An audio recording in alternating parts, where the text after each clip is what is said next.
Quetta press club में national party के मरकजी सेक्रेटरी जनरल मीर कबीर अहमद शही, सूबाई सदर मोहम्मद असलम बलोच और बीएसओ बिचार के चेयरमैन बहर सोले बलोच ने दीगर रहनुमाओं के हमरा प्रेस कॉन्फ्रेंस करते हुए कहा कि बाबुल मलिक समेत दीगर तमाम लापता अफराद को फौरी तौर पर मंजरे आम पर लाया जाए। अगर किसी पर कोई इल्ज़ाम है तो उसे अदालत में पेश किया जाए। रहनुमाओं का कहना था कि इस तरह के मसाइल के हल के लिए ताकत के बजाय गुफ्तो शहीद का रास्ता अपनाया जाए ताकि सूबे में पायदार अमन कायम किया जा सके।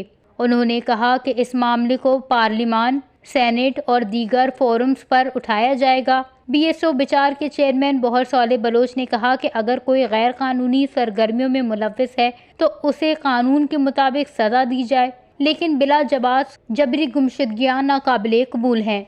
नेशनल पार्टी के मरकजी सेक्रेटरी जनरल मीर कबीर अहमद शही ने कहा कि बलूचिस्तान का मसला ताकत से हल नहीं हो सकता और इस तरह के इकदाम से हालात मजीद खराब होंगे। उन्होंने मुतालबा किया कि बाबुल मलिक बलोच को फौरी तौर पर बाजियाब कराया जाए और तमाम मामलात को आईन व कानून के दायरे में रहते हुए हल किया जाए।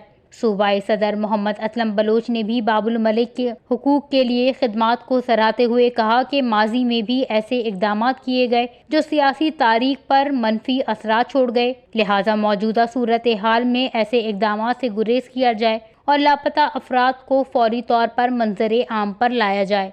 वश न्यूज़, कोयटा, बलूचिस्तान।